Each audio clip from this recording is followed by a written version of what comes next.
ત્યારે બનાસકાંઠાના આપણા ઉમેદવાર જ્ઞાનીબેન એમનું સ્વાગત કરી રહ્યા છે અને સ્વાગત પ્રવચન માટે હું જિલ્લા કોંગ્રેસ સમિતિના પ્રમુખને કહું કે ટૂંકમાં સ્વાગત પ્રવચન કરે।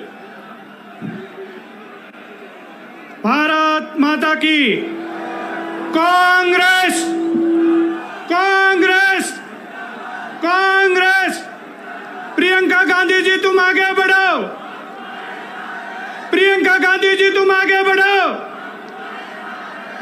આજે બનાસકાંઠાની પાવન ધરતી ઉપર આપણા સૌના માર્ગદર્શક, દેશનું ગૌરવ એવા આદરણીય ઓલ ઇન્ડિયા કોંગ્રેસ કમિટીના મહાસચિવ, આપણા સૌના માર્ગદર્શક આદરણીય પ્રિયંકા ગાંધીજીનું આ બનાસકાંઠાની પવિત્ર ભૂમિ ઉપર જિલ્લા કોંગ્રેસ સમિતિ વતી હું હાર્દિક સ્વાગત કરું છું।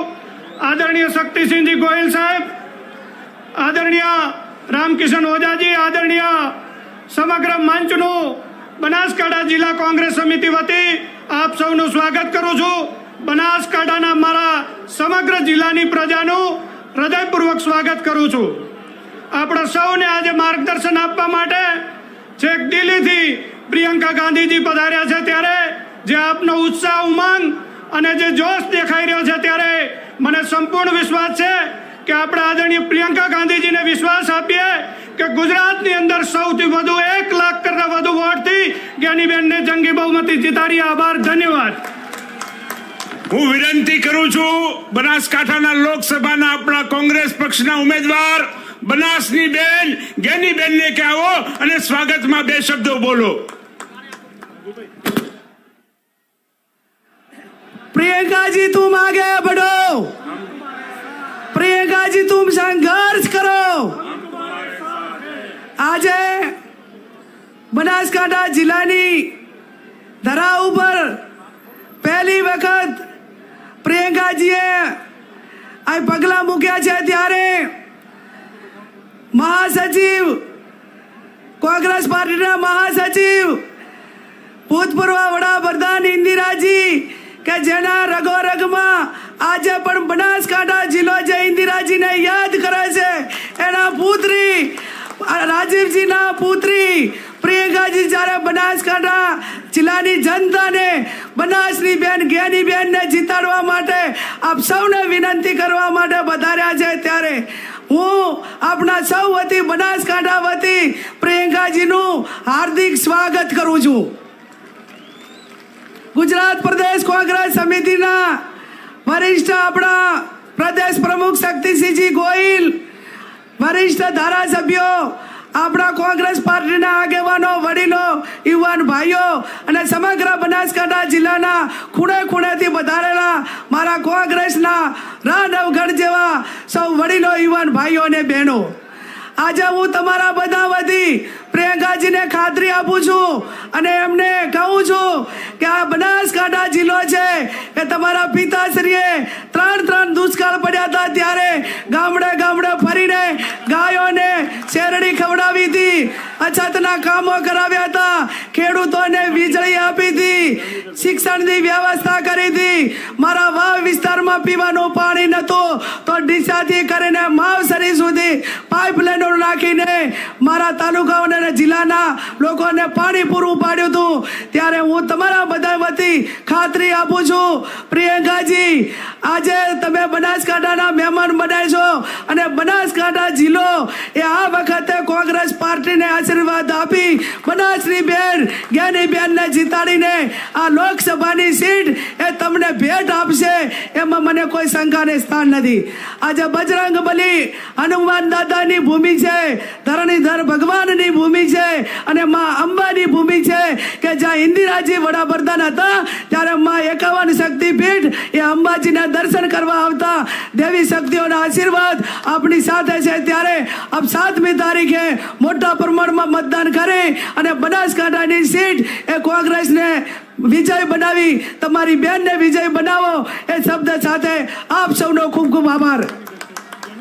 नारी हूँ, लड़की हूँ, लड़ सकती हूँ नो नारो समग्र देश में जेमने आप्यो छे एवा प्रियंका गांधीजी ने ધરણીધર ભગવાનનો ફોટો અને અંબાજી માતાની ચૂંદડી આપવા માટે હું આપણા લોકપ્રિય ઉમેદવાર ગેનીબેન, જિલ્લા કોંગ્રેસ સમિતિના અધ્યક્ષ ભાઈ શ્રી ભરતસિંહ વાઘેલા અને લોકસભાના પ્રભારી ભાઈ બળદેવજી ઠાકોરને વિનંતી કરું છું કે મૂર્તિ આપીને આદરણીય પ્રિયંકાજીનું સ્વાગત કરશે. સમગ્ર દેશમાં નારી શક્તિમાં એક નવી ચેતના જેમના નેતૃત્વમાં આવી છે એવા પ્રિયંકા ગાંધીજીનું સ્વાગત થઈ શક્યું છે. લડકી હું લડ શકતી હું ના માધ્યમથી સમગ્ર દેશની મહિલાઓમાં એક શક્તિ પૂરવાનું કામ કર્યું છે. હવે હું વિનંતી કરું છું ગુજરાત પ્રદેશ કોંગ્રેસ સમિતિના અધ્યક્ષ અને રાજ્યસભાના સાંસદ, માજી વિરોધ પક્ષના નેતા, માજી મંત્રી આદરણીય શક્તિસિંહજી ગોહિલને કે આવો અને આ બનાસકાંઠાની જિલ્લાની જનતાને સંબોધન કરો. મારી સાથે જરા જોરથી બોલાવશો ને. પ્રિયંકા ગાંધીજી, પ્રિયંકા ગાંધીજી, જય હિન્દ. બનાસની બેન, બનાસની બેન. અંબે માતાજીની આ પવિત્ર ભૂમિ ઉપર આજ શનિવાર છે. ગેળા હનુમાનજીના દર્શન કરી એમને માથું નમાવીને આવ્યા છીએ. આપનો આ સૌના આશીર્વાદ મળશે. કોઈ સમય આપની અને પ્રિયંકાજીની વચ્ચે લેવા નથી માંગતો. આપણે તો મળતા રહીએ છીએ અને વાતો કરતા રહીએ છીએ. આપ સૌએ જે આશીર્વાદ અને પ્રેમ ગેનીબેનને આપ્યો છે એ માટે બનાસકાંઠાના તમામ જ્ઞાતિના લોકોનો ખૂબ ખૂબ હૃદયપૂર્વક આભાર માનું છું. અને હું વિનંતી કરીશ આપણા આજના મહેમાન, અખિલ ભારતીય કોંગ્રેસ સમિતિના મહામંત્રી, राष्ट्रीय नेता आदरणीय प्रियंका गांधी जी ने कि आइए और हमें संबोधित कीजिए. प्रियंका गांधी जी.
अब सुनाई दे रहा है? प्यारी बहनों, प्यारे भाई, बहुत समय से इंतजार कर रहे होंगे आप. हाँ, आपकी बहुत आभारी हूं कि आपने इतना इंतजार किया.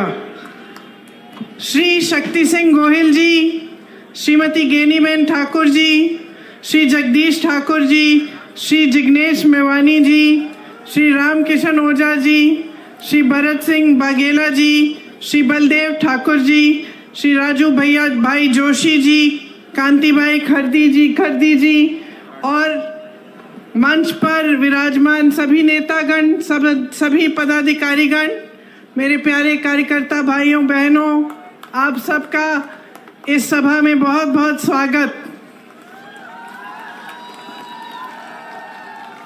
अभी मुझे मां अंबा जी का एक चित्र दिया गया, इसलिए शायद उचित रहेगा एक बार सभा शुरू करने से पहले मेरे साथ मां अंबा जी की जोर से एक बार जय कहिए. मां अंबा जी की जय, मां नडेश्वरी जी की जय और गेड़ा हनुमान जी की जय.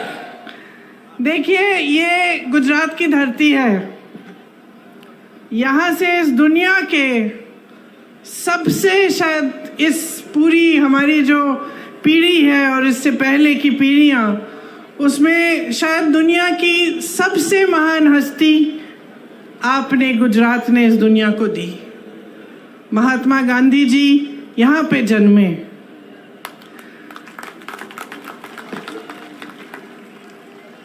श्री सरदार पटेल जी भी गुजरात के ही पुत्र थे. वीर रणछोड़ रबाड़ी जी भी इसी धरती के थे। ये सारे महापुरुष किस लिए लड़े? ये सारे महापुरुष आपकी आजादी के लिए लड़े। ठीक है, ये पुरानी बात है, 70 साल निकल गए, बीत गए, हमारा देश आजाद है, स्वतंत्र है, हमारे देश में एक संविधान बना, इसी लड़ाई से उभरा। जितने भी हमारे स्वतंत्रता सेनानी थे, जितने बड़े बड़े महापुरुष रहे, चाहे पटेल जी हो, चाहे गांधी जी हो, नेहरू जी हो, सब ने लड़कर, ब्रिटिश साम्राज्य से लड़कर हमारे देश को आजाद करवाया और हमें एक संविधान दिया। ये संविधान जो उन्होंने हमें दिया, इसका महत्व आपको समझना पड़ेगा। आज बहुत ही जरूरी है कि आप कुछ मूल बातें, जो गहरी बातें हैं हमारे देश की राजनीति के बारे में और अपने जीवन के बारे में, आप ठीक ढंग से समझें, ताकि जो निर्णय आप लेने जा रहे हैं चुनाव में, वो आप सोच समझ के और सारी जानकारी लेके लें। जब हम संविधान की बात करते हैं, खास इसलिए हम आज ये बात उठा रहे हैं क्योंकि भाजपा के कई नेताओं ने जो चुनाव लड़ रहे हैं, कुछ मंत्रियों ने देश भर में जो घूम रहे हैं, उन्होंने कहा कि अगर भाजपा फिर से जीतेगी तो संविधान बदला जाएगा। तो आज सबसे पहली बात मैं संविधान के बारे में करना चाहती हूं, क्योंकि ये संविधान क्या है और किस तरह से आपके जीवन पर इसका प्रभाव पड़ता है, ये समझना जरूरी है। संविधान से आपको अधिकार मिलते हैं। सबसे बड़ा अधिकार यह है कि आप वोट डाल सकते हो। ये आपको अधिकार दिया गया है, देश के किसान को, देश के गरीब को, देश के मजदूर को और देश के प्रधानमंत्री को भी, देश के मंत्रियों को भी, देश के बड़े बड़े शख्सों को भी यही एक अधिकार मिला है। मतलब सबका एक समान अधिकार है। जितना आपकी वोट में शक्ति है, उतनी शक्ति उनके वोट में है। उनकी वोट में आपसे ज्यादा शक्ति नहीं है। देश में जितने भी देशवासी हैं, उनका एक समान अधिकार ये वोट है। ये वोट संविधान ने दिया है आपको। आरक्षण भी संविधान ने दिए हैं आपको। तो जो आरक्षण का अधिकार है कि किसी समुदाय को या किसी जाति को अगर लगता है कि ठीक ढंग से मौके नहीं मिल रहे हैं, काफी सालों से उनके साथ अत्याचार हुआ है या शोषण हुआ है, तो संविधान कहता है कि आपको कुछ अधिकार मिलने चाहिए और आपको आरक्षण मिलना चाहिए। मतलब रोजगार मिलता है तो आपके लिए कुछ रोजगार आरक्षित हो, ये भी संविधान आपको देता है। तो ये दो बहुत बड़ी चीजें हैं जो आपको संविधान द्वारा मिलती हैं। इसके साथ साथ अगर आप किसी की आलोचना करना चाहें या किसी नेता से या राजनीतिक दल से सवाल उठाना चाहें कि क्या किया है मेरे लिए, ऐसा काम आपने क्यों किया, तो आप आंदोलन भी कर सकते हैं, आप खड़े हो सकते हैं, अपनी आवाज उठा सकते हैं। ये भी अधिकार आपको संविधान ने दिया है। अब जब ये लोग कहते हैं कि संविधान को बदलना चाहते हैं, तो इनका क्या मतलब है? इनका मतलब ये है कि जितने भी अधिकार आपको दिए गए हैं, वो अधिकार कम करेंगे, उनको कमजोर किया जाएगा। क्योंकि अगर आप आज की राजनीति को देखें और समझें, तो आपको स्पष्ट पता चलेगा कि पिछले 10 सालों में प्रधानमंत्री श्री नरेंद्र मोदी जी ने जो सबसे बड़ा काम किया है, वो ये काम किया है कि जनता के अधिकारों को कमजोर किया है। एक जमाने में, मैं हमेशा ये कहानी बताती हूँ, एक जमाने में बड़े बड़े प्रधानमंत्री होते थे, वो आपके गांव आते थे, वो आपके घरों में आते थे,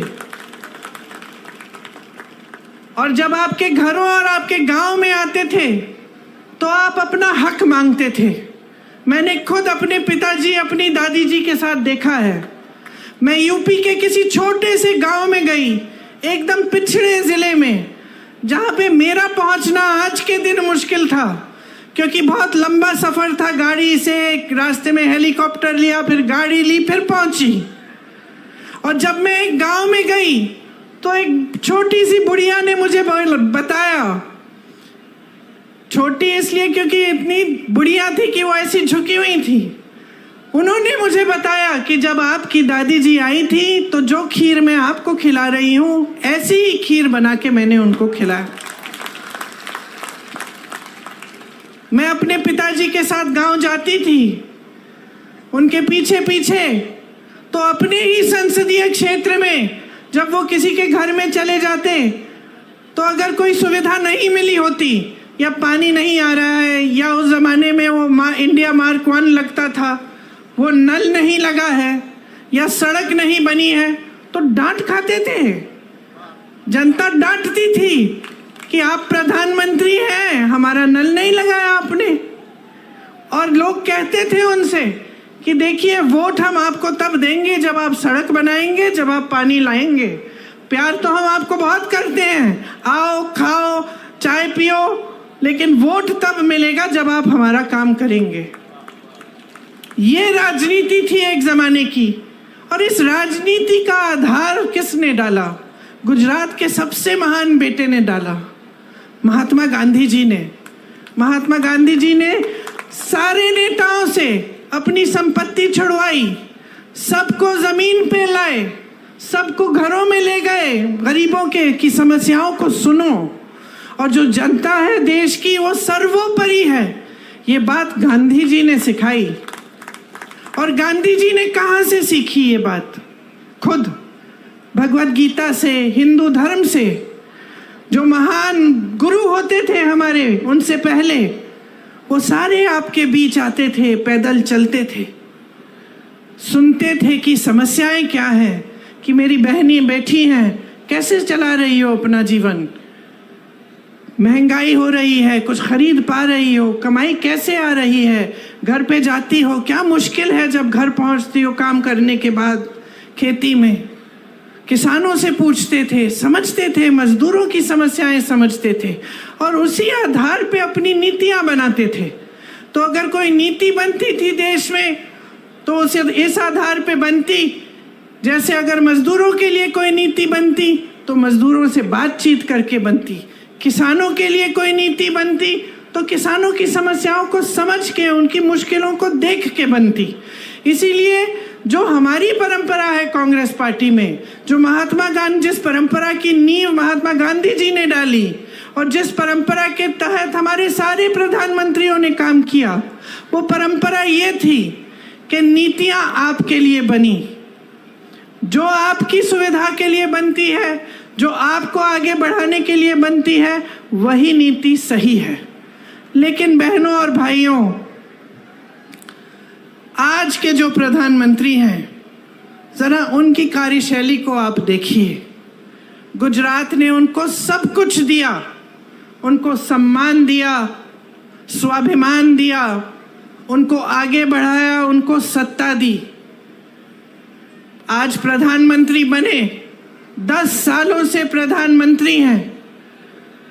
जब जब आप उनको देखते हैं तो आप मुझे खुद बताइए, आप टीवी पे उनको देखते हैं कि नहीं? देखते हैं टीवी पे? देखते हैं ना? दिखते हैं। कहाँ दिखते हैं आपको? बड़े मंचों पे दिखते हैं, बड़े बड़े प्रधानमंत्रियों के साथ दिखते हैं, दूसरे देशों के राष्ट्रपतियों के साथ दिखते हैं ना? बड़े बड़े खरबपतियों के साथ दिखते हैं, सेठों के साथ दिखते हैं। कभी आपने उनको किसी किसान के घर जाते हुए देखा है? कभी आपने उनको किसी गरीब के घर में जाते हुए देखा है? मैंने यूपी में काम किया पिछले 5 सालों से। वहां पे उनका संसदीय क्षेत्र है। उनके संसदीय क्षेत्र वाराणसी में भी प्रधानमंत्री जी किसी एक गरीब के घर नहीं गए हैं। कभी नहीं पूछा है इन 10 सालों में कि भाई तुम कैसे हो? किसानों के लिए नीति बनाते हैं, किसान आंदोलन करता है। लाखों किसान 4 किलोमीटर दूर उनके घर से बैठते हैं, आंदोलन करते हैं। महीनों के लिए उनकी बिजली काटी जाती है, पानी काटा जाता है, 600 शहीद होते हैं किसान, लेकिन वो 4 किलोमीटर दूर चल के हमारे प्रधानमंत्री उनसे मिलने के लिए नहीं आते हैं।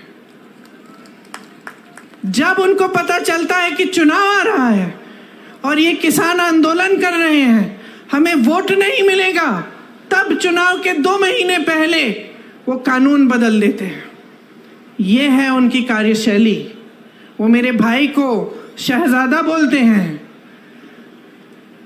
मैं उनको बताना चाहती हूं, ये शहजादे 4000 किलोमीटर पैदल चले हैं। कन्याकुमारी से कश्मीर तक आपकी समस्याओं को सुनने के लिए चले हैं। मेरी बहनों से मिले हैं, मेरे भाइयों से मिले हैं, किसानों से मिले हैं, मजदूरों से मिले हैं और सबसे प्यार से मिलकर पूछा है कि तुम्हारे दिल में क्या मुश्किलें हैं, तुम्हारे जीवन में क्या समस्याएं हैं, उनको हम हल कैसे कर सकते हैं। और एक तरफ आपके शहंशाह नरेंद्र मोदी जी महलों में रहते हैं। आपने कभी टीवी पे उनका चेहरा देखा है? एकदम साफ सुथरा सफेद कुर्ता, एक दाग नहीं है धूल का, एक बाल इधर से उधर नहीं हो रहा है। वो कैसे समझ पाएंगे आपकी मजदूरी, आपकी खेती? कैसे समझ पाएंगे? कैसे समझ पाएंगे कि आप किस दलदल में धंसे हुए हो? महंगाई से आप दब चुके हो, हर तरफ महंगाई। मेरी बहनें, मिट्टी के का तेल आज कितने का है? सब्जी खरीदने जाती हो, मिलती है क्या? तुम भाव क्या है उसका? पेट्रोल डीजल का दाम क्या है? मेरे किसान भाइयों, किस तरह से गुजारा कर रहे हो? खेती के हर सामान पे जीएसटी है, हर सामान महंगा हो चुका है। मेरी बहनें, अगर कोई त्योहार होता है, कुछ खरीदना पड़ता है, नए कपड़े, बच्चों के लिए कोई वर्दी खरीदनी पड़ती है, फीस भरनी पड़ती है, कोई बीमार पड़ जाता है, इलाज करना पड़ता है, तो क्या हालत होती है आपकी? ये मोदी जी नहीं जान सकते, क्योंकि मोदी जी अब अपने महल में बंद हैं, सत्ता से घिरे हुए हैं। उनके आसपास जितने भी लोग हैं उनसे डरते हैं, उनको कोई कुछ कहता नहीं है, और अगर कोई आवाज उठा भी ले तो उस आवाज को दबाने की कोशिश होती है। आज उनको ये नहीं पता है कि आप कितनी समस्याओं से जूझ रहे हैं। आप देखिए, यहां राजपूत समाज की महिलाओं का कितना अपमान किया गया। मोदी जी ने क्या किया? क्या हटाया उस प्रत्याशी को? हटाया उस प्रत्याशी को? आपकी मांग क्या थी? आपकी मांग ये थी कि हटे, आपको अपमानित किया। मोदी जी ने सुनी आपकी बात? आपकी सुनवाई हुई? मैं आपसे वादा करती हूं बहनों कि अगर हमें मौका मिला, हम देश भर में आपकी बात हम फैलाएंगे, बताएंगे, और इस तरह का अपमान आपके साथ हम नहीं होने देंगे। आज मेरी बहनों, जहां जहां महिलाओं का अपमान किया गया है, वहां मोदी जी की सरकार ने जिन्होंने अपमान किया, जो अत्याचार कर रहे हैं, उनका साथ दिया है, उनके पक्ष में खड़ी हुई है इनकी सरकार, आपके पक्ष में नहीं। हाथरस में महिला के साथ अत्याचार हुआ, उसको जला के मार डाला। भाजपा की सरकार ने उनको बचाया जिसने अत्याचार किया था। उन्नाव में हुआ, मैं उस महिला के घर गई, कोई ऐसा अत्याचार नहीं था जो उसके परिवार पे नहीं बरसाया गया, क्योंकि उस महिला ने आवाज उठाई। उसके साथ अत्याचार करने वाला एक भाजपा के प्रधान का रिश्तेदार था। उस महिला ने, नौजवान थी, आवाज उठाई, कचहरी में गई केस डालने। जहां वो अपमान हुआ था वहां केस नहीं डाला गया तो अगले जिले में चली गई, वहां से डाला। रोज सुबह अकेली जाती थी 6 बजे ट्रेन लेकर अगले जिले में, वहाँ पे कचहरी में जाती थी अपने केस की सुनवाई के लिए। एक दिन जब वापस आ रही थी तो उसको जलाकर मार डाला। 1 किलोमीटर जलते हुए चली, कोई आया नहीं मदद करने के लिए, पुलिस नहीं आई, कोई नहीं आया। जब मैं उसके घर गई तो उसके पिताजी ने मुझे बताया कि क्योंकि उसने आवाज उठाई थी, उसके भाइयों को पीटा गया था, उसके पिताजी को पीटा गया था, पिताजी के खेत जला डाले थे, लेकिन सरकार से कोई मदद नहीं मिली। मोदी जी ने कोई मदद नहीं की। हमारी बड़ी बड़ी ओलंपिक की मेडलिस्ट महिलाएं जो लड़ी, देश के लिए मेडल लाई, जब मेडल लाई तो मोदी जी ने उनके साथ फोटो खिंचवाई और सारे अखबारों में लिखा था कि देखिए मोदी जी है तो मुमकिन है, मोदी जी की वजह से ये मेडल लेके घर आई हैं। जब वही महिला सड़क पे उतरी क्योंकि उसके साथ अत्याचार हुआ था, मोदी जी ने उनकी मदद नहीं की। उस महिला ने, उसकी आंखों में आंसू थे जब उसने मुझे बताया कि दीदी मैंने सोचा था कि मैंने इतना बड़ा काम किया है, देश के लिए मेडल लाई हूं, अगर मैं यहाँ पे बैठ के मांग करूंगी तो जरूर मेरे साथ न्याय मिलेगा, मुझे न्याय मिलेगा। लेकिन उसे न्याय नहीं मिला। आपको मालूम है क्या तोहफा मिला उसको, जिसने उस पे अत्याचार किया? आज उसका बेटा भाजपा के टिकट पे खड़ा है। जिस तरह से जिसने यहाँ पे आपकी महिलाओं का अपमान किया, उसके बेटे को टिकट दिया, उसी तरह से उत्तर प्रदेश में इसके बेटे को भी टिकट दिया। ये है नरेंद्र मोदी जी की सरकार की असलियत। और जैसे मैंने कहा, घिरे हुए हैं सत्ता से, अब आपको नहीं पहचानते, आपको नहीं जानते। बताइए, अगर गुजरात की जनता से कटे नहीं होते तो यहां से चुनाव क्यों नहीं लड़ रहे हैं? गुजरात से क्यों चुनाव नहीं लड़ रहे हैं? इतनी दूर जाकर वाराणसी में क्यों लड़ रहे हैं? क्योंकि कट चुके हैं आपसे। आपसे जो फायदा निकलना था बहनों और भाइयों, निकाल लिया। आपने सत्ता दी, मुख्यमंत्री बनाया, कई बार बनाया, यहां उनको सत्ता मिली, नाम मिला, आपके समर्थन से उनको सम्मान मिला, यहां से चले गए प्रधानमंत्री बनने, आपको भूल चुके हैं और आपसे कट चुके हैं। ये किसानों की धरती है, यहाँ अनार, आलू, जीरा पैदा करते हैं आप। आपसे पूछना चाहती हूँ, मोदी जी की 10 साल सरकार है, आपको न्यूनतम समर्थन मूल्य मिलता है इसके लिए? नहीं मिलता। जो आपका कोऑपरेटिव सेक्टर है, अमूल, बनास डेयरी, ये किसने खड़ा किया? आपको याद है? कांग्रेस के जमाने में खड़ा हुआ ये सेक्टर। और आज प्रयास क्या है?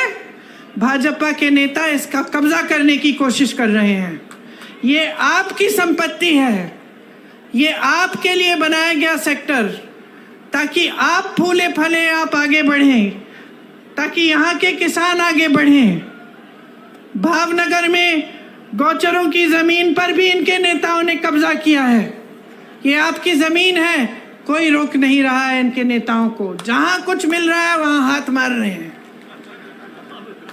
समझ लीजिए क्या हो रहा है आपके साथ। कांग्रेस पार्टी ने एक न्याय पत्र निकाला है। इस न्याय पत्र का आधार जो है वो मेरे भाई ने, जो ये 4000 किलोमीटर चले थे, ये उस वही जब आपसे बातें की उन्होंने, आपकी समस्याएं समझी, वही आधार बना इस न्याय पत्र के लिए। मतलब वो समझे कि आपके साथ अन्याय हुआ है, किसानों के साथ, मजदूरों के साथ। तो उन्होंने एक ऐसा घोषणा पत्र निकलवाया हमारी पार्टी से, जिसमें आपके लिए सारी सुविधाएं हैं। और इससे पहले, इस चुनाव से पहले, जहां जहां प्रदेशों में चुनाव हुआ है, हमने जो घोषणा पत्र में लिखा है वो करके दिखाया है। आज अगर आप कर्नाटका की महिलाओं से पूछेंगे कि सरकार ने आपके लिए क्या किया, तो बताएंगी कि हमें हर महीने 2000 रुपए मिलते हैं और हम बस की यात्रा मुफ्त में करते हैं। अगर आप छत्तीसगढ़ के किसानों से पूछेंगे कि कांग्रेस की सरकार ने क्या किया आपके लिए, तो बताएंगे कि हमारे कर्ज माफ कराए और अच्छे अच्छे गौठान बनाए जिसमें से हमें नौकरी मिली, और हमारे जानवरों का जो गोबर है वो गोबर सरकार ने खरीदा ताकि हमारी आमदनी बने। इसी तरह से आपके लिए हम कुछ गारंटी लाए हैं, और उसमें किसान भाइयों के लिए आपका जो MSP है, जो न्यूनतम समर्थन मूल्य है, वो एक कानून बनेगा। मतलब आपका अधिकार बन जाएगा, कानून के तहत आपको मिलना ही होगा। ऐसा हो ही नहीं पाएगा कि जो आप यहाँ पे आलू उगाते हैं, जीरा उगाते हैं, उसका न्यूनतम समर्थन मूल्य आपको मिले ना। आपके कर्ज माफ के लिए एक स्थायी आयोग बनेगा जिसके तहत जब भी आप कर्ज में अगर आप डूब रहे हैं और आपको मदद की जरूरत है, आप उस आयोग में जा पाएंगे और आपके कर्ज की माफी की बात होगी और उसकी समस्या हल होगी। खेती के सारे सामानों पे आज GST दे रहे हो, हमारी गारंटी है कि खेती के सारे सामानों से हम GST हटा देंगे। आपके फसल का नुकसान होता है, भुगतान मिलता है? नहीं मिलता है, मोदी जी नहीं देते भुगतान। हम कह रहे हैं कि जब फसल का नुकसान होगा तो 30 दिन के अंदर अंदर आपको भुगतान मिलेगा। भूमिहीनों को जमीन मिलेगी और हर जगह पूरे देश भर में न्यूनतम मजदूरी 400 रुपए की होगी। मतलब 400 रुपए से कम मजदूरी के पैसे आपको कोई नहीं दे पाएगा। अगर देगा तो कानून का उल्लंघन करेगा। मेरी बहनें, मैंने महंगाई की बात की, मैं जानती हूँ और समझती हूँ कि आप पर कितना बोझ है। जो समाज है उसका बोझ भी आप उठाती हो, समाज की परवरिश भी आप करती हो। जब अपने बच्चों को बड़ा करती हो, मेहनत से उनकी हर चीज़ देखती हो, बच्चा बीमार पड़ता है उसका इलाज, बुखार होता है उसकी देखभाल, खाना खाया कि नहीं खाया, पढ़ाई की कि नहीं की, स्कूल जा रहा है ठीक से कि नहीं जा रहा है, ये सारे काम आप करते हो अपनी नौकरी या अपने रोजगार या अपनी खेती के अलावा। तो आप बाहर जाती हो, काम करती हो, घर आती हो और काम करती हो। इसीलिए आपके लिए हमने सोचा है कि जो परिवार की सबसे बड़ी महिला है उसको हमारी सरकार 8,500 रुपए हर महीने दिलवाएगी। ये पैसे सीधे आपके खाते में जाएंगे, मतलब कि 1 साल में आपको 1 लाख रुपए मिलेंगे। और 50% जितने भी सरकारी नौकरियां हैं उसमें से 50% महिलाओं के लिए आरक्षित रहेंगी। पहले के आरक्षण है उसी के तहत। तो ये हमने आपके लिए सोचा है। और आंगनवाड़ी, आशा बहुएं और जो मिड डे मील्स में महिलाएं काम करती हैं, केंद्र का जो योगदान है आपके मानदेय के लिए वो बढ़ाया जाएगा, दुगना किया जाएगा ताकि आपका मानदेय बढ़ जाए। तो सबके लिए हमने कुछ सोचा है, क्योंकि देखिए आज के ज़माने में आप जब मेहनत करके अपने बच्चों की परवरिश करते हैं तो आपके सामने अन्य मुश्किलें आती हैं।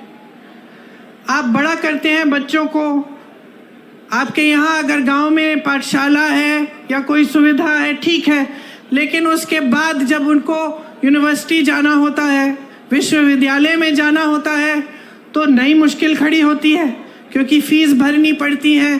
किस तरह से वो पढ़ाई ख़त्म करेंगे। यहाँ गुजरात में ज़्यादातर प्राइवेट विश्वविद्यालय खोले जा रहे हैं, बड़ी बड़ी फीस है। जितने भी माँ बाप हैं, चाहे कितने भी गरीब हो, चाहे किसान हो, मजदूर हो, कुछ भी हो, आज के दिन सब चाहते हैं कि हमारा बच्चा शिक्षित हो ताकि उसको अच्छा रोजगार मिले। सही बात है कि नहीं? और आप किसी भी हालत में कैसे भी कर्ज लेकर, मजदूरी करके, कॉन्ट्रैक्ट पे नौकरी करके आप कमाते हैं, इसीलिए कि आपके बच्चों की परवरिश हो और वो बड़े हो के शिक्षित हो और उनको नौकरी मिले। ये सही बात है कि नहीं? अब आपने शिक्षित कर दिया, किसी न किसी तरह से आपने कर्ज लेकर बच्चे को शिक्षित कर दिया। बच्चा परीक्षा देने जाता है भर्ती के लिए, और आज क्या हो रहा है पूरे देश भर में, पेपर लीक हो जाते हैं। पेपर लीक हो जाते हैं। जो फीस आपने ट्यूशन के लिए भरी है, जितनी मेहनत बच्चे ने की है, सारी ऐसे ही गवाई जाती है। उसको पता नहीं होता कि फिर से पेपर देना है, शायद उसमें भी लीक हो जाए। कितने साल इंतजार करना पड़ेगा, या कुछ महीनों बाद फिर से इम्तिहान देना पड़ेगा।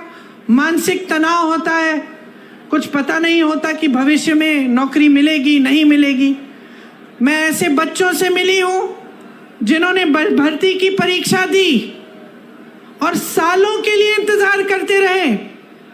एक बार दी, 2 बार दी, 3 बार दी, एक सूची भी निकल आई, उसमें भी नाम था, रोजगार नहीं आया मिला, क्योंकि लीक पे लीक होते गया, घोटाले पे घोटाले होते गए। जीपीपीएससी का इधर पेपर लीक हुआ, टैट का टीचर का पेपर लीक हुआ। 10 सालों में जब से इनकी सरकार है 14 से ज्यादा पेपर लीक हुए हैं। तो अब क्या करें नौजवान? भर्ती का इम्तिहान है, पेपर लीक हो रहा है, रोजगार दे नहीं रही है सरकार। मोदी जी की सरकार में 30 लाख रोजगार के पद खाली पड़े हुए हैं।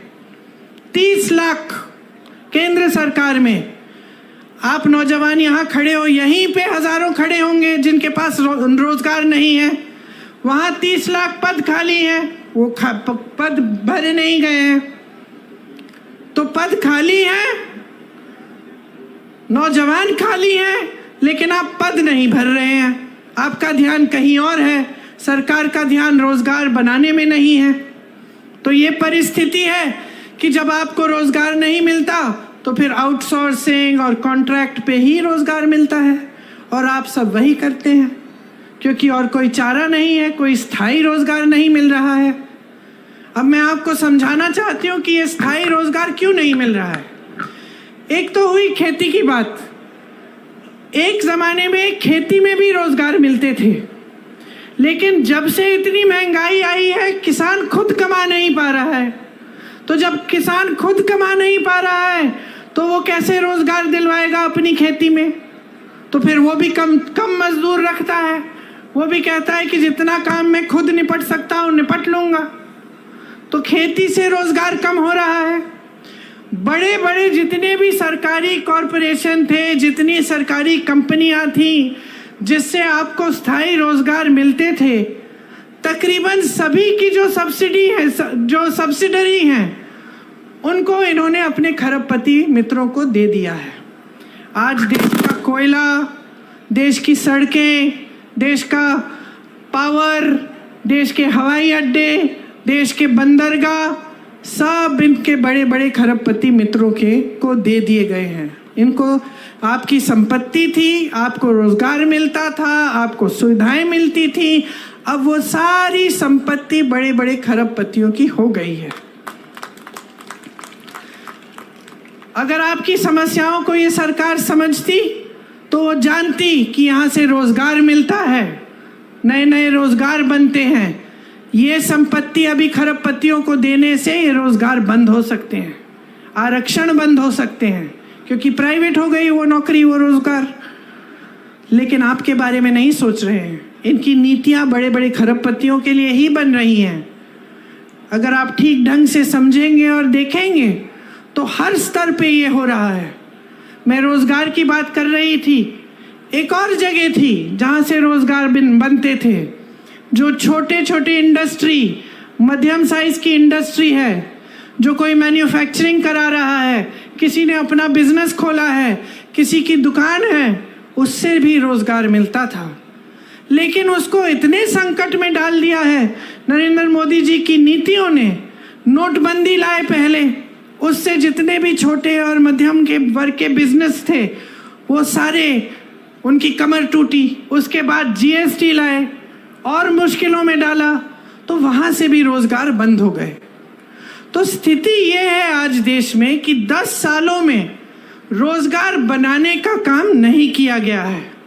इसीलिए आज आप इस परिस्थिति में हैं कि आज देश में 45 सालों में सबसे ज्यादा बेरोजगारी आज है। आज 70 करोड़ नौजवान हमारे देश में बेरोजगार हैं।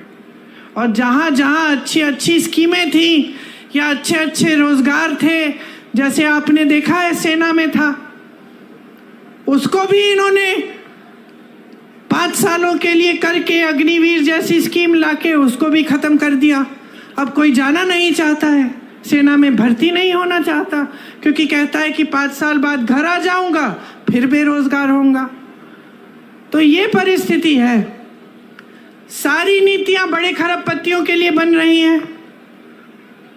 जो 30 लाख रोजगार जो खाली हैं, जो पद खाली हैं, हम कह रहे हैं हम उन सबको भरेंगे जब हमारी सरकार आई है। ये कांग्रेस पार्टी की गारंटी है। मैं नौजवानों को यहाँ खड़े हुए देख रही हूँ, अगर और जब आप स्नातक पास होंगे तो आपके लिए एक अप्रेंटिसशिप का प्रोग्राम लाएंगे हम। अप्रेंटिसशिप मतलब आपने देखा और सुना होगा कि जो अमीर लोग हैं, इनके बच्चे जब पढ़ाई खत्म करते हैं तो स्थायी रोजगार मिलने से पहले उनको एक अप्रेंटिसशिप में डाला जाता है, जिसको इंटर्नशिप कह लीजिए, लेकिन उसमें वो कमाते हैं। तो हम आपके लिए ऐसी अप्रेंटिसशिप लाएंगे जो आज तक गरीब बच्चों के लिए उपलब्ध नहीं थी, जिसमें आप जब स्नातक पास होंगे आपको भी एक अप्रेंटिसशिप के प्रोग्राम में डाला जाएगा और आपको 1 लाख रुपए सालाना आप उससे कमा पाएंगे। आपके लिए 50,000 करोड़ रुपए का एक फंड बनेगा, जिससे अगर आप छोटे कारोबार अपने शुरू करना चाहेंगे आपको लोन मिलेगा और आप वो लोन लेके, आप वो पैसे लेके आप वो कारोबार शुरू कर सकेंगे। ये सिर्फ आपके लिए होगा, इसलिए ब्याज बहुत कम होगा इसका, क्योंकि हमारा प्रयास रहेगा कि हम छोटे और मध्यम बिजनेसों को खूब समर्थन दें ताकि खूब रोजगार बने और आप अपने कारोबार को, अपने बिजनेस को आगे बढ़ा पाएं। जहां तक महिलाओं की बात की, मैंने आपको ये भी बताना चाहती हूँ बहनें कि 25 लाख रुपए तक जितना भी इलाज है पूरे परिवार का, चाहे कोई भी सुविधा हो स्वास्थ्य की, वो आपको मुफ्त में मिलेगी। ये स्कीम हमने राजस्थान में लागू की और वहाँ इस स्कीम की बहुत चर्चा हुई क्योंकि लोग बहुत खुश थे। लोगों ने हार्ट ऑपरेशन कराए इस स्कीम के तहत बगैर 1 रुपया दिए। तो बहुत अच्छी स्कीम है, हम देश भर में इसे लागू करना चाहते हैं। हम देखिए आपके लिए ऐसा काम करना चाहते हैं ताकि पूरे देश का विकास हो, आपका विकास हो बहनें, किसानों का हो, सबका एक साथ विकास हो। क्योंकि हमारे संविधान में लिखा है कि सबको समान दृष्टि से देखना है और ये जो समानता है ये हमारे संविधान की देन है। आज प्रधानमंत्री जी कहते हैं कि जो इस देश में समानता चाहता है वो संविधान के विरोध है। तो आप सोचिए कि इन्होंने हर चीज को घुमाकर उल्टा कर दिया है। संविधान आपके लिए बना, आप सबको समान अधिकार देने के लिए बना। आज देश के प्रधानमंत्री खुद आपके सामने खड़े होकर कहते हैं कि जो समानता के लिए लड़ रहा है वो संविधान का विरोध कर रहा है। तो आप सोचिए कैसी कैसी गलत बातें आपको बताई जाती हैं और काम इनके कैसे हैं। आपको जल, जंगल और जमीन पे अधिकार दिए गए थे, संविधान ने दिए, कांग्रेस की सरकारों ने दिए। उन सब अधिकारों को कमजोर करने का काम इन्होंने किया है। पहले SC, ST, OBC और रिटायर्ड फौजियों को जमीन के पट्टे मिलते थे। आज मैं आपसे पूछना चाहती हूं, भाजपा की सरकार रही है 10 सालों से, आपको क्या पट्टे मिलते हैं? जैसे मैंने आपको कहा, तमाम सरकारी कंपनियों को प्राइवेट बनाने का काम किया है। इससे आरक्षण खत्म होते हैं, फिर से आपके अधिकार कमजोर होते हैं। सरकारी विश्वविद्यालयों में आपको अच्छी शिक्षा मिलती थी कम फीस में। जब प्राइवेट इतने सारे बनाते हैं और सरकारी विश्वविद्यालयों को कमजोर करते हैं तो भी ये काम करते हैं कि आरक्षण भी कम होंगे और फीस भी ज़्यादा होगी। तो आप देखिए ऊपर के जितने भी पद हैं, जो बड़े बड़े पद हैं, उसमें लैटरल एंट्री से ये पद दे रहे हैं, बाकी सब खाली रख रहे हैं। और जो नीचे के पद हैं, जो भर्ती के पद हैं, उसको खाली रख रहे हैं। तो ये सारे काम जो कर रहे हैं ना, ये इनकी एक नीति है। और ये नीति जो है, ये सबसे बड़ी इनकी नीति जो है कि सब कुछ बड़े बड़े खरबपतियों की सफलता और उनके आगे बढ़ने के लिए हो, और जो देश का गरीब है उसको 5 किलो का राशन पकड़ाओ और उसको बड़ी बड़ी बातें बताओ, मंच पे खड़े होकर बड़े बड़े इवेंट दिखाओ और उसी में निपट लो बस। उसके आगे कोई रोजगार देने की बात नहीं, विकास करने की बात नहीं, नए पाठशाला बनाने की बात नहीं, नए विश्वविद्यालय बनाने की बात नहीं, अस्पताल बनाने की बात नहीं। कहते हैं कि कांग्रेस ने 70 सालों में क्या किया। मैं इनसे पूछना चाहती हूँ, 10 सालों में आपने क्या किया? हमने IIM बनाए, IIT बनाए, एम्स बनाए, HAL बनाया, BHEL बनाया। आप नाम लीजिए, कांग्रेस ने बनवाया। भाखरा नंगल डैम बनवाया, आपका अमूल बनाया। इन्होंने क्या बनाया? इन्होंने क्या बनाया? फूट फैलाई लोगों के बीच में, नफरत का बीज बो दिया, क्योंकि उस नफरत के बीज से उन्हीं की सत्ता बढ़ेगी। आपसे जब आते हैं चुनाव के समय आपसे बात करने के लिए, तो क्या बातें करते हैं? आए थे अभी 2-3 दिन पहले, मैंने सुना उनका भाषण। चुनाव है हिंदुस्तान में, बात हो रही है पाकिस्तान की।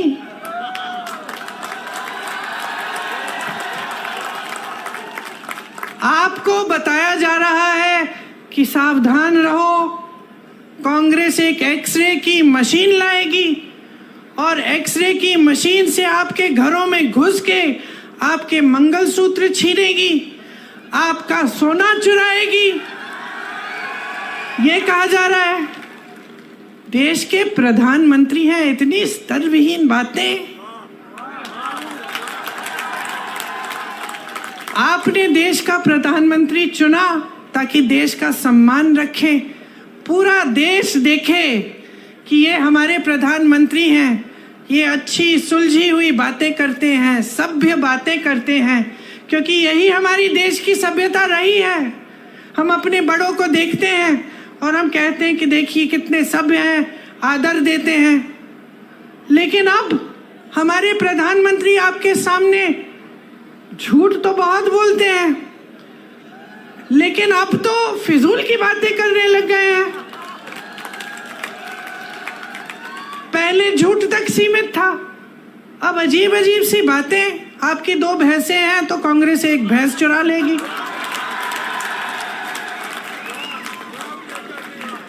55 सालों से कांग्रेस की सरकार रही है इस देश में। जरा बताइए किसकी भैंस चुराई हमने? किसी की गहने चुराए? किसी के मंगलसूत्र पे आंच आने दी?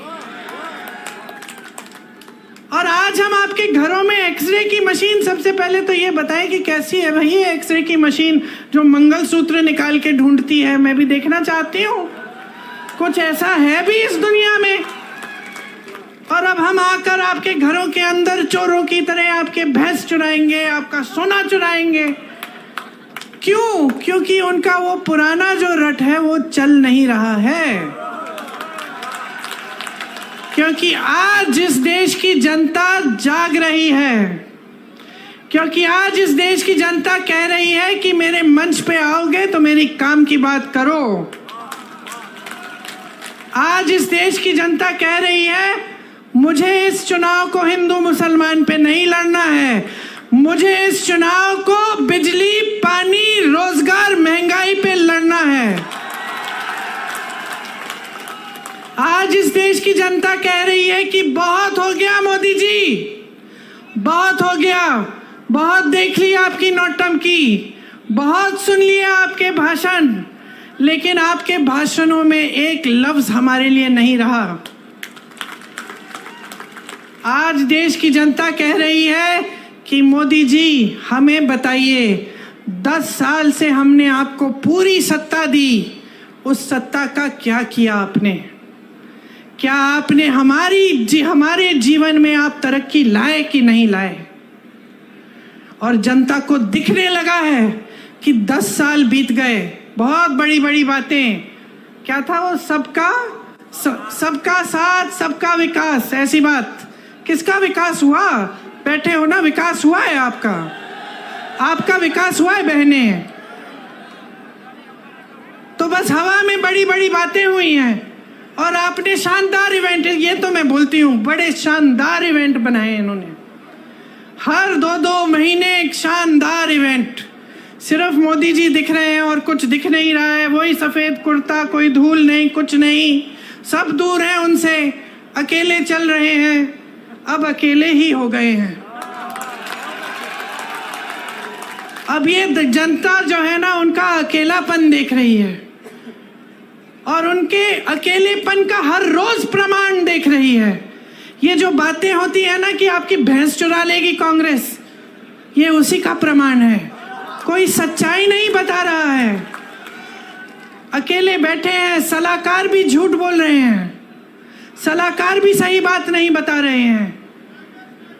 अजीब सी परिस्थिति बन गई है बहनों और भाइयों आज हमारे देश में। इसको पहचानो। एक सच्चाई आपको टीवी पे दिखती है, वो सच्चाई जो आपको दिखा रही है ना, ये समझ लो सारे टीवी के चैनल आज बड़े बड़े खरबपतियों के हैं, तो आपको अपनी सच्चाई नहीं दिखाएंगे।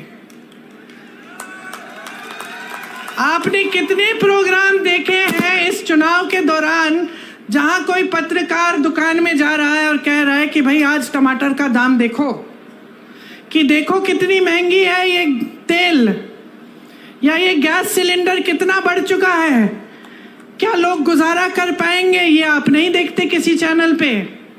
किसी चैनल पे आप ये नहीं देखेंगे कि 70 करोड़ लोग इस देश में बेरोजगार हैं मोदी जी के राज में। ये बात, इस पे कोई रिपोर्ट नहीं देखेंगे। आप देखेंगे कि मोदी जी कौन से कपड़े पहनते हैं, मोदी जी किस प्रधानमंत्री से मिल रहे हैं, किस तरीके के आम खाते हैं, ये देखेंगे आप। क्योंकि आज मीडिया भी झुक गई है, सारे चैनल भी झुक गए हैं। पत्रकार एक समय में सवाल उठाता था, मुझे याद है मेरे पिताजी के समय में एक अखबार रोज 10 सवाल छापता था, प्रधानमंत्री से सवाल है ये। आपको याद होगा कैसे आक्रमण होती थी मीडिया। कोई घबराता नहीं था, नेता कहता था ठीक है सवाल पूछो जवाब देंगे। आज तो नेता इतने घबरा गए हैं ये कि जब इनका चुनाव आ रहा है, जो इनके सामने जो प्रत्याशी खड़े हैं उनको घूस देके उनको बिठा रहे हैं।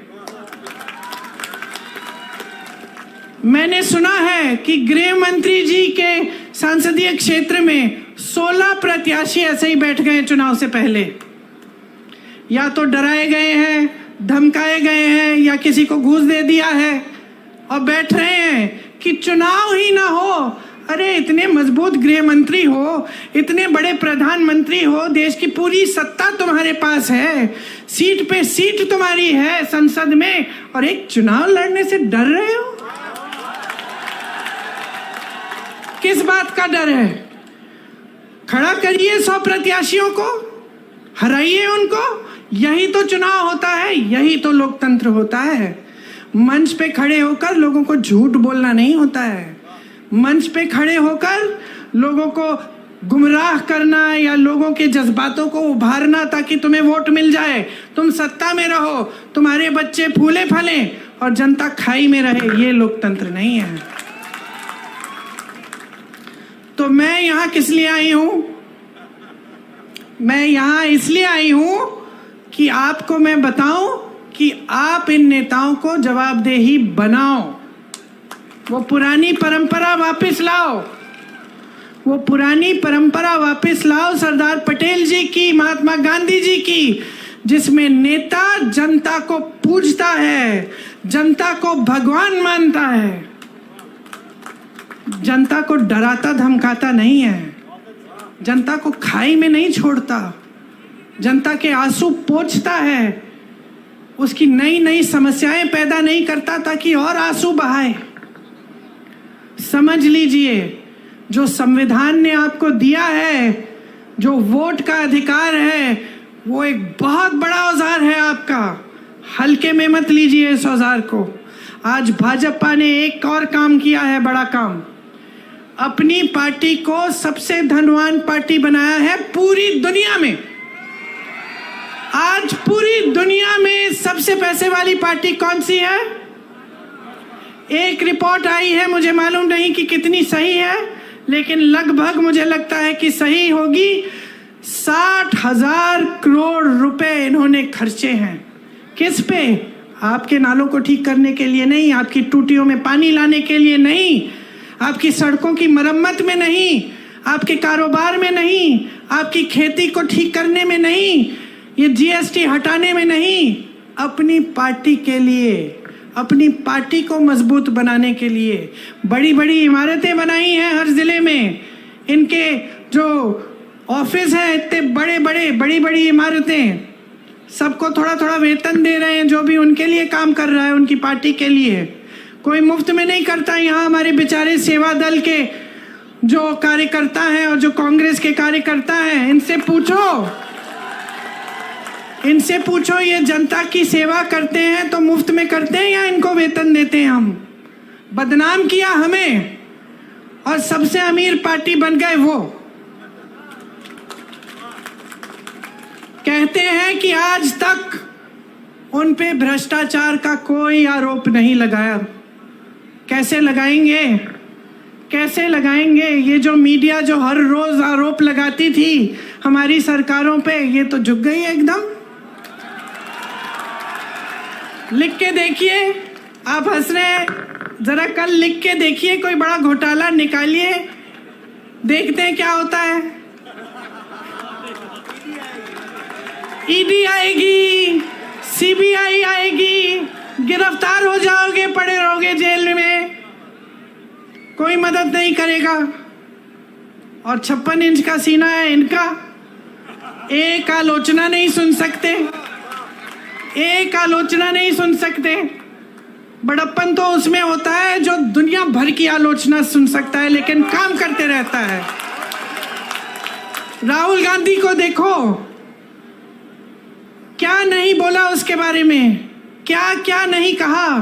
सीना तान के चला ना कन्याकुमारी से कश्मीर, कोई रोक पाया उसे? मणिपुर से मुंबई तक चला, कोई रोक पाया उसे? नहीं रोक पाया, क्योंकि सच्चाई लेके चला अपने दिल में, क्योंकि इस देश के सत्य को ढूंढने निकला। झूठों से भरपूर भाषण और राजनीति नहीं की उसने। आज ये कहते हैं कि किसी ने आरोप नहीं लगाया, लो मैं लगा देती हूं आरोप। देखिए, ये एक स्कीम लाए मोदी जी खुद। स्कीम का नाम था इलेक्टोरल बॉन्ड। इलेक्टोरल बॉन्ड की स्कीम ये थी, देखो कैसी स्कीम, कि जो भी किसी राजनीतिक दल को चंदा देगा उसका नाम गुप्त रहेगा। किसी को पता नहीं चलना चाहिए कि अडानी जी ने कितना दिया, अंबानी जी ने कितना दिया और किसी और ने क्या दिया। ये थी स्कीम। खूब चंदा लिए, अपनी पार्टी को तो दुनिया की सबसे अमीर पार्टी बना दिए, 60,000 करोड़ खर्च भी दिए अपनी पार्टी पे। अब किसी ने केस डाल दिया तो सुप्रीम कोर्ट में केस आया, न्यायाधीशों ने देखा, कहा ये तो बड़ी गलत स्कीम है। राजनीतिक दल जनता की सेवा का काम करता है, उसे जो चंदा देता है उसका नाम तो पारदर्शी होना चाहिए, जनता को मालूम होना चाहिए कि भाई इन्होंने इतना दिया, इन्होंने इतना दिया और किसको दिया। अब मोदी जी की सरकार ने सबसे पहले तो बोला कि भाई हमें सूची ही नहीं मिल रही, बहुत मुश्किल है निकालना, अभी चुनाव के समय नहीं निकलेगी। फिर डांट लगी न्यायाधीशों से, निकली सूची, और सूची में क्या नहीं निकला, किस किस से चंदा लिया।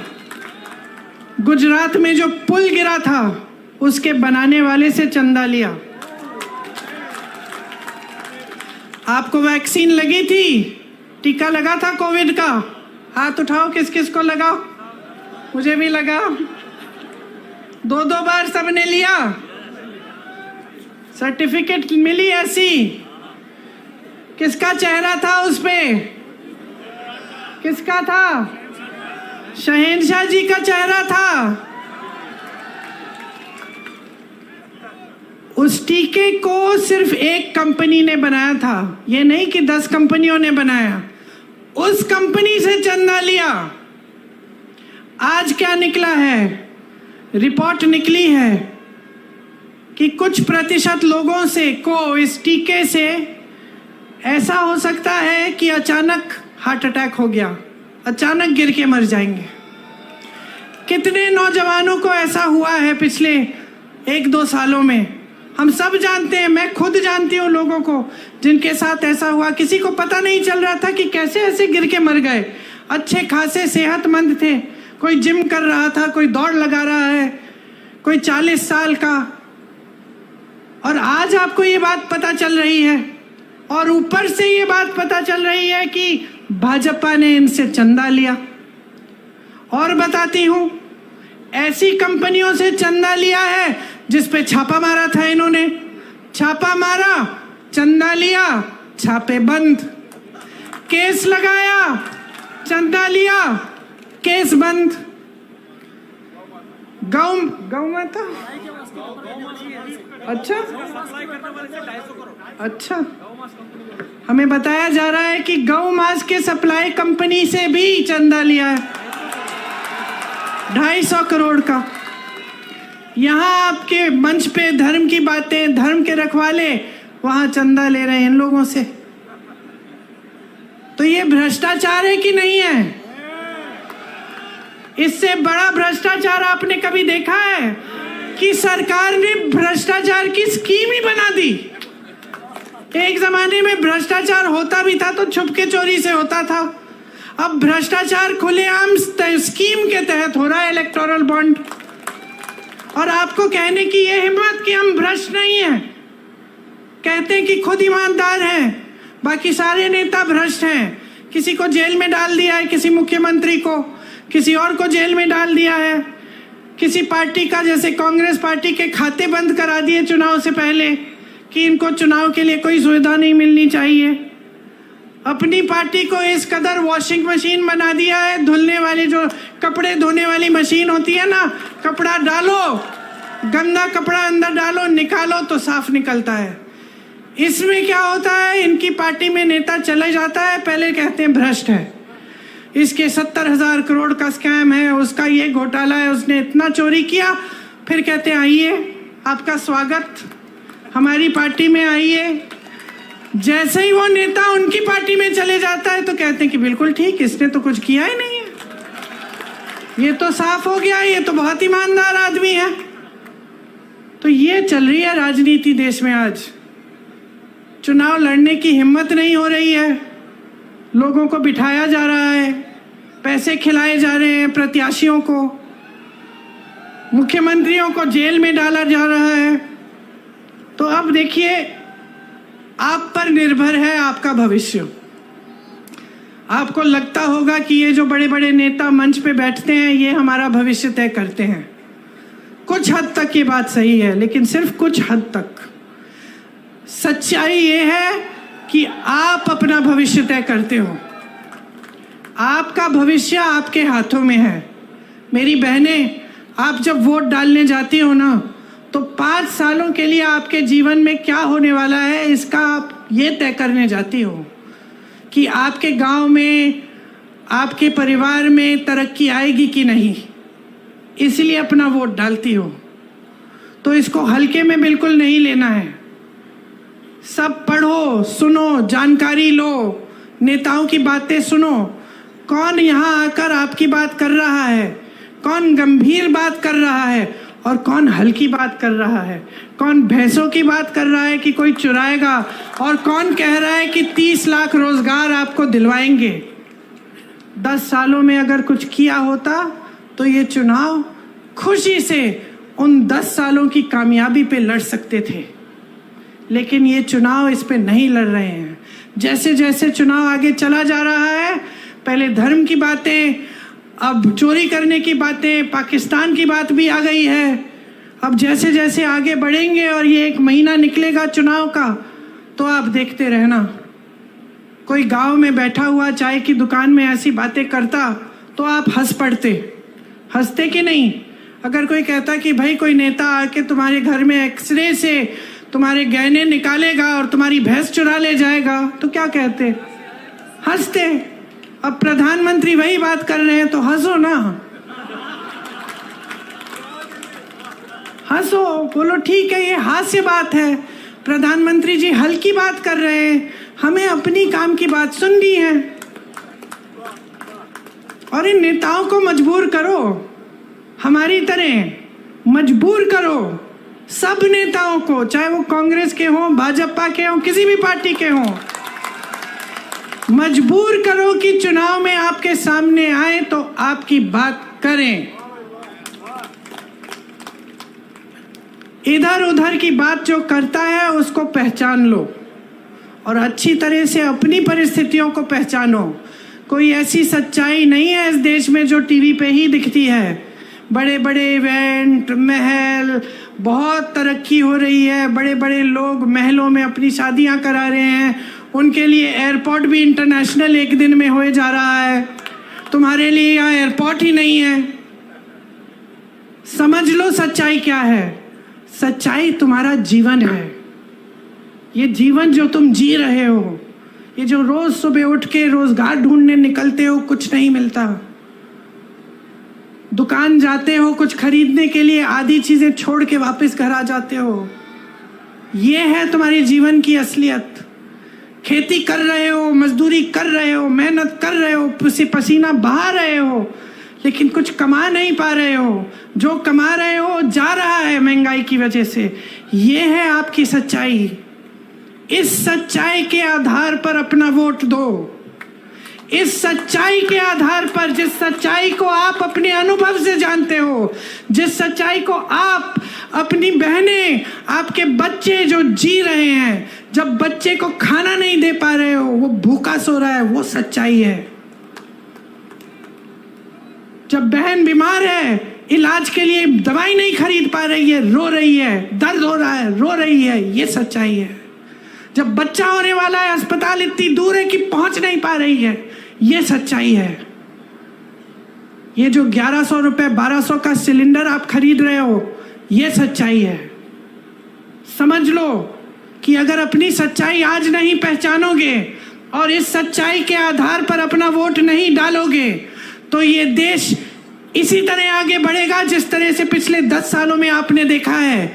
क्या है कि कहीं नहीं जा रहा है।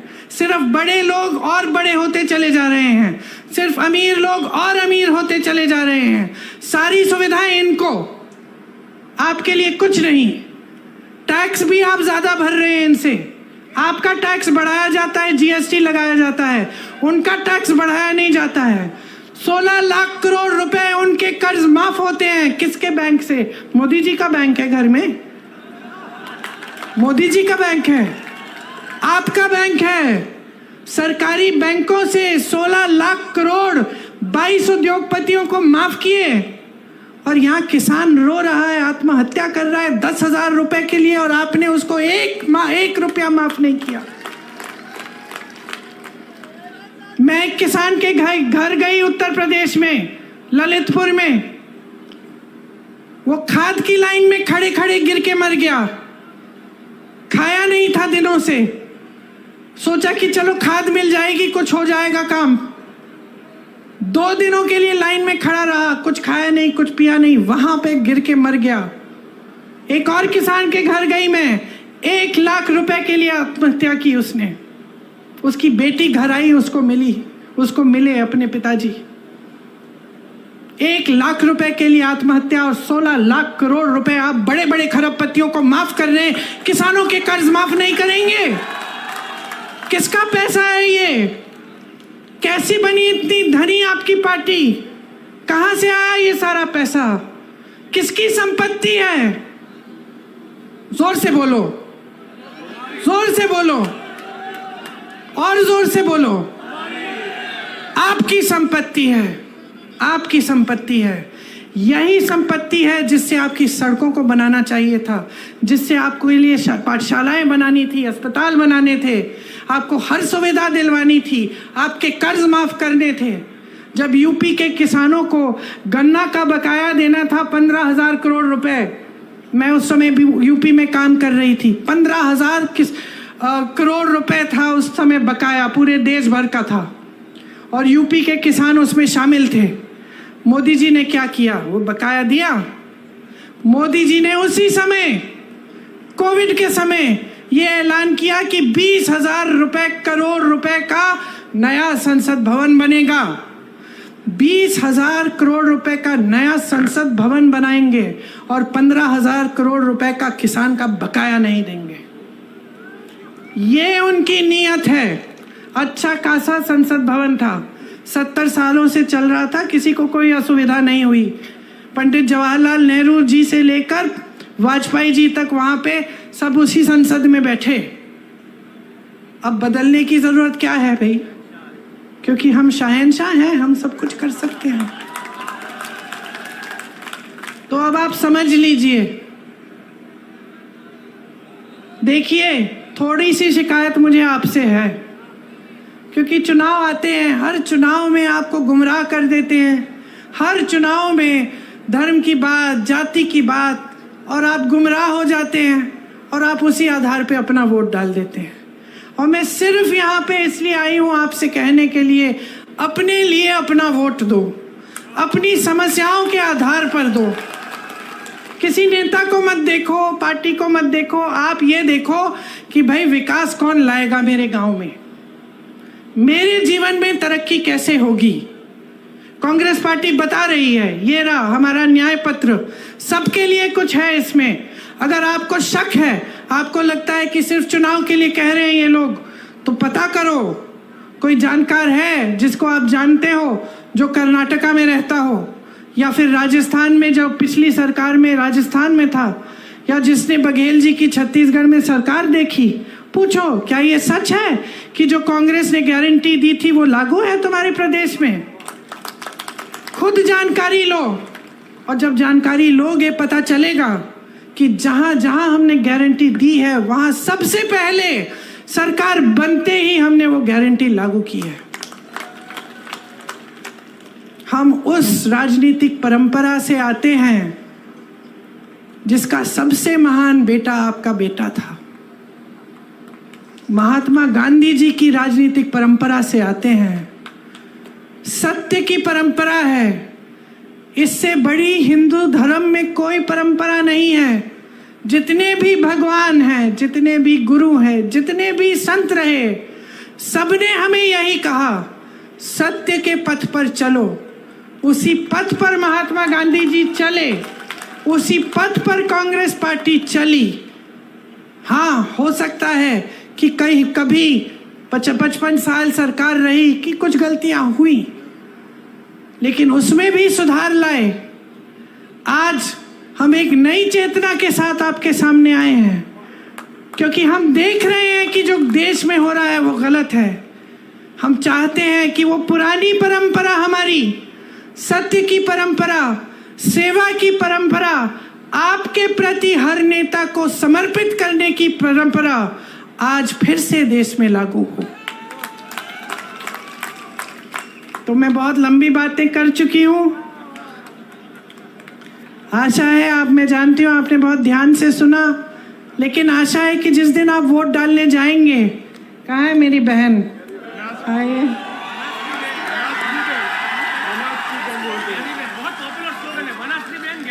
बनास की बहन। मुझे सबसे ज्यादा खुशी तब होती है जब मैं अपनी बहन के प्रचार में आती हूँ, किसी भी बहन के प्रचार में, क्योंकि हम लोग सेवा अच्छी तरह करना जानते हैं, निष्ठा से करते हैं।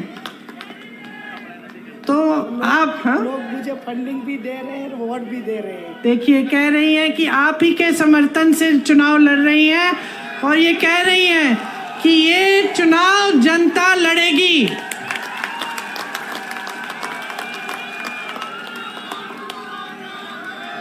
मैं भी इन्हीं के साथ हूं, आप इनको भारी से भारी बहुमत से जिताइए ताकि आपकी सेवा पूरी हो और आपकी सेवा अच्छी तरह हो। आपका बहुत बहुत धन्यवाद। बहुत धूप है, आपने बहुत ध्यान से चुपचाप से मेरी बातें सुनी। आशा है, जैसे मैं कह रही थी, कि जिस दिन आप पोलिंग पे जाएंगे 2 मिनट लेकर मेरी बातों को याद करो कि मैंने सही कहा कि नहीं, कि मैं आपकी भलाई की बात कर रही हूँ कि नहीं, और अब मेरी बातों के आधार पर और अपने अनुभव के आधार पर अपना वोट दो। मेरी बहन को खूब भारी बहुमत से जिताओ। जय हिंद।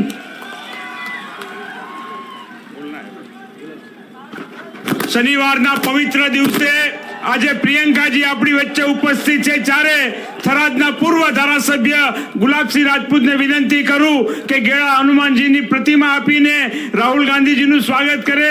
ભાઈ જયેશ કરમટા, ભાઈ રઘુભાઈ દેસાઈ, ભાઈ અમૃતજી ઠાકોર, તમામ આગેવાનોને વિનંતી કે પ્રિયંકા ગાંધીજીને